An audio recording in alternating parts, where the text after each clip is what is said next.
बिस्मिल्लाहिर्रहमानिर्रहीम। गौरजान तاسو ته مخاطب د پنجاب اسمبلی د ډیزالف کېدو نه پس اوس نگران سیټ اپ طرف ته خبر روانه ده او نگران سیټ اپ د پاره چې کم نمونه به اوس پرویز الهی او حمزه شهباز دواړه ډیسایډ کړي کدی درو ورځو کې دنه ډیسایډ نه کړله ناغې نه پس په بیا کمیټې ته خبر زی ک کمیټې کې په درو ورځو کې ډیسایډ نشول نو بیا به الیکشن کمیشن ته زی مسلم لیگ نونی غواړي چې دا کمیټې ته او د سلمان شهباز د حمزه شهباز نه اوزي او الیکشن کمیشن ته لاړ شي ځکه چې په الیکشن کمیشن کې د هغوی خپل نمائندګان ناست دي او د هغوی خپل کسان دي نو هغوی به چې کم نگران سیټ اپ راوستل غواړي اوس هغوی د نگران سیټ اپ لپاره چې کمې خبرې او هلې ځلې شروع دي هغه هم دقه دي چې دا زمونږ حمایتي یافته کسان راشي او هغه حمایتي یافته کسانو په دوران کې الیکشن وشو په الیکشن کې مونږ بیا چرته پنکچر منکچر ولګو او د هغې نه مونږ کامیابي حاصله کړو په دې دوران کې چې کم نمونه راښکاره شوي دي په هغې کې اوسه پورې د عمران خان د طرف نه او یو د پرویز الهی د طرف نه چې کم نمونه په گردش کې دي او کم نمونه زیات اهم دي هغې کې یو سلمان شاه دی او یو شعیب سړل دی دواړه داسې نمونه دي چې یو ماشي ماهر دی او دا پخوا د پرویز مشرف په ټیم کې پاتې شوی دی او په څه وخت کې لږ وخت لپاره دا هم د نواز شریف سره او د زرداری سره هم پاتې شوی دی شعیب سړل به تاسو پیژنئ دا د پولیس ته محکمې کس دی او په کرمنالوجي کې د دې پی ایچ ډي ده دا ځکه ورته ډاکټر شعیب سړل وایي د پیلنې کس دی په پاکستان کې چې دی په کرمینل کې د پی ایچ ډي کړې ده او بل په کرمینل کې دی ته چې کم دغه حاصله ده ملکه حاصله ده او کم خدای پاک دله صلاحیت ورکړی دی قابلیت ورکړی دی هغه بل چاته هم حاصل نه دی نو شعیب سړل او سلمان شاه نمونه چې کوم دي هغه د پرویز الهی د طرفه دي حمزه شهباز دی لا اوسه پورې خپل نمونه ښکاره کړي نه دي خو یو دوه بیروکریټ دي هغه بیروکریټس نمونه دي زما داسې خیال دی چې پرویز الهی به هم په دې پیلني سټیج کې دی له په دقه شان سرپرایز ورکوي او دا به پیلني سټیج کې هم د هغوی په نمونه کې یو نوم منتخب کوي دا چې کوم نمونه دی ورکړي دي دا خو نه منتخب کیږي دا نه حمزه شهباز مني او نه ورسره نواز شریف تی به مني دی غواړي چې الیکشن کمیشن ته خبره لاړ شي او د هغې طرف نه دا کار وشي خو پرویز الهی گیم داسې ښکاري چې عمران خان ول کوم سیټینګ کړی دی د هغې په مطابق باندې به د دوی کس سلیک کیږي او د هغې نه پس به بیا دی الیکشن ته ځي الیکشن پتلو کې د دې ته تاوان څه دی الیکشن پتلو کې دې ته تاوان دا دی چې اوس ایم باز خبرې داسې شروع کړي دي او هغوی وي د شهباز شریف سره او د نواز شریف سره رابطه کړې ده او د مریم نواز سره او هغوی ته دا خبره په ګوته کړې ده چې کم ایم چې کوم د هغې په حلقه کې کم از کم 2 ایم پی ایز یا 3 ایم پی ایز وي په یو حلقه کې سلور وي کم از کم 2 وي نو دوی به داسې کول مخکې په د الیکشن کې چې د ایم ان ای والا سیټ دپاره به چې کم کینډیډیټ ولاړو هغه به د دې برادرۍ په نسبت باندې او د برادرۍ په زور باندې به چې کوم اوټ به حاصلې کېدو نو خاندان پس منظر به په دې کې خامخا شامل وو هغوی به د ایم پی ایز دپاره اوټ واغوستلو نو خپل خانداني پس منظر او خپل اثر رسوخ په هغه ځای کې د ایم پی ای دپاره استعمال کو بیا به د ایم پی ای هغه اثر رسوخ او د ایم پی ای خانداني پس منظر به د ایم ان ای دپاره استعمال کو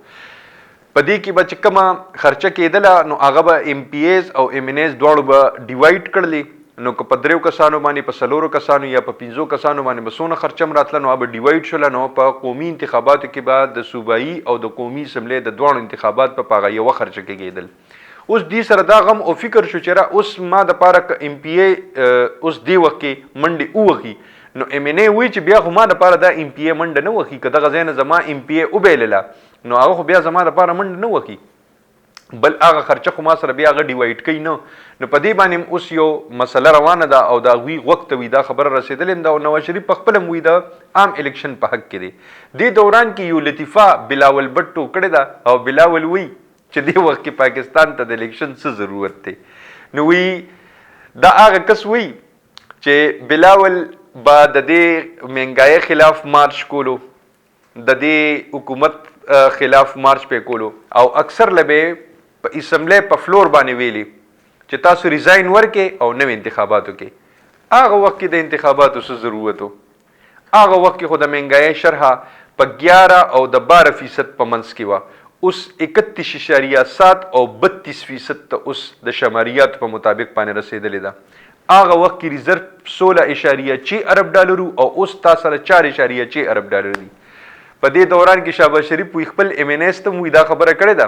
وی چې تاسو کلم الیکشن په کمپین کې ځئ نو وی تاسو موږ دا خبره خلکو ته اوس باور کوي او هغې ته وی غوږ ته رسوي او دا بیانیه جوړه کې چې که موږ نه وي راغلی نو عمران خان ملک ډیفالټ کولو. عجیبه ډیفالټ کولو یې په 16 ارب ډالر باندې ملک ډیفالټ کېدو او په 4 ارب باندې موږ ملک په ترقۍ روان دی. عجیبه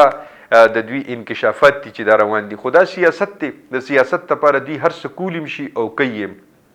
دا عمق سیاسي پارټیانې دي چې یاره یو بل پسې به دي خبرې کولي کنځلې سپورې سپکې او د کور هغه د زنانو یو بل نو بخلي هغه خبرې به کولي. خو نن د اقتدار دپاره دا دي موږ ته رایوځای شوي دي او نن په اقتدار کې دي نو نن هر څه بدل دي. خو دا ټول رایوځای شو او دا ټول اوس د عمران خان خلاف لګیا دي.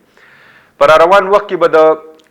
د دې نگران سیټ اپ په باره کې به اوس موږ ته پته مو لګي او اندازه مو لګي کېدای شي کې پی والا اسمبلی چې کوم دا غم د اتوار ورځې خولې وه محمود خان ویلي چې د اتوار په ورځ باندې کېدای شي زه اسمبلی ډیزالف کړم. دې ځای کې هم بیا د هغې دپاره مشاورت شروع شي نو دلته هم نگران سیټ اپ راشي هلته هم نگران سیټ اپ راشي. دې دوران کې اوس یو عمران خان وایي چې زه یو ټیسټ کوم په قومي اسمبلی کې د صدر عارف علوي په ذریعه باندې د عدم اعتماد والا یا د اعتماد د ووټ والا دا دواړه کېدی شي. عدم اعتماد هغه د خپل ایم ان ایس په ذریعه باندې راوستی شي که هغوی اسمبلی ته لاړل او د اعتماد ووټ اغستل چې کوم دی هغه عارف علوي د طرف نه دا کېدی شي چې هغه شهباز شریف ته ووایي چې ته د اعتماد ووټ واخله ځکه چې ام کیم والا هم ویلي چې موږ استعفاګانې جمع کړي دي او یو 15 ایم ان ایز دي د مسلم لیگ نون والا چې د هغې کې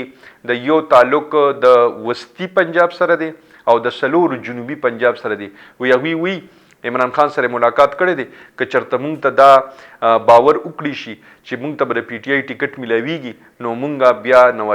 د شهباز شریف ته په قومي اسمبلی کې به د اعتماد د ووټ په دوران کې به ووټ نه اچو. که دا خبره رښتیا وي او د دې خبرې